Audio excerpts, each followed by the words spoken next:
So Dora, you're 16 years old, you've already published several books and a very impressive public speaking resume.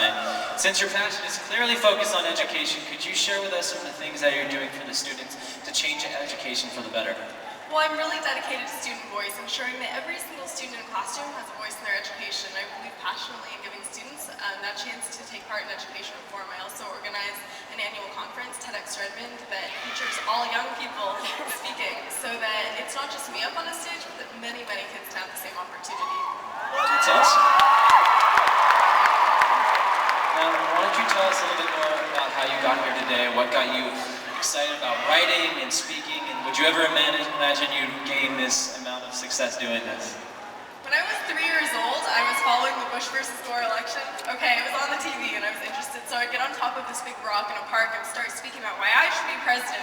Definitely counting on all your votes. But the point is that I've loved public speaking from a young age, and so when I spoke at TED in 2010, then people were really captivated by this message of adults learning from young people, and that's how I got to where I am today. It's awesome. Do you remember what it was like that lit the spark that got everything started, your path of being so involved in education and teaching? Like, for example, what was your favorite book as a young child? I loved the Harry Potter series. I wanted to be like the authors who I read, and I really wanted to give other young people the chance to love reading and writing so much and go to the worlds that it opened up for me. So I began teaching other classes myself. That's where I developed my passion for education, because you truly don't know it until you've been on both sides as a student and a teacher. I appreciate it. Very cool.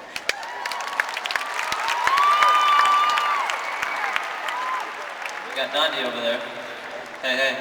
At 18 years old, you started your own nonprofit, Hand in Heart, an organization that provides support to grassroots organizations in Africa and creates opportunities for young people here to make a difference. You were born and raised in South Africa, so I guess this organization is very close to heart, if you get my joke. Do you think that growing up in South Africa has given you a stronger motivation to do the work that you do? Absolutely. You know, growing up in a country like South Africa, you experience extreme inequality so tangibly. And this has profoundly impacted me as a person, but so too has living in the United States.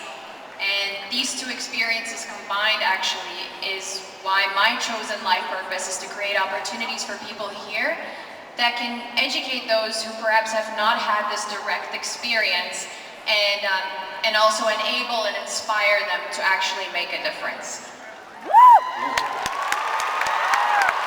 Now, do you remember your first day of fundraising, and what was it like to have that feeling of leading your own organization?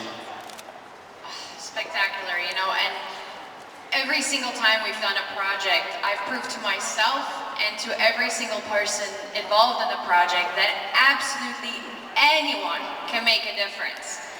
And seeing this light go on inside people and then seeing them continue on doing amazing things in the world has been one of the coolest experiences. Now, what advice do you have for the young people in this audience who are looking for a way to focus on their passions and interests? Get your phones out, bookmark handandheartnow.org, and come and find out how we can support you through initiatives like #HobbyPhilanthropy. We believe that philanthropy should start and center around your #1 passion or hobby. So coming soon on our website, it's still in construction, you'll be able to, 1, choose your favorite hobby or passion. 2, choose from a list of amazing organizations that are already on the ground in South Africa, making change through that hobby.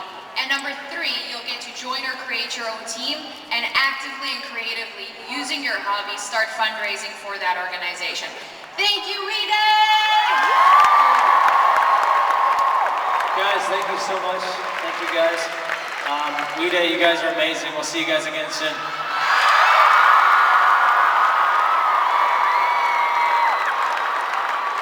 Where we come from often inspires what we're passionate about. The stories we hear as children, the values we're surrounded by, they set us on a path in life. And our next speakers are 2 brothers who found motivation in their mother's story, and they have used that to forge their own way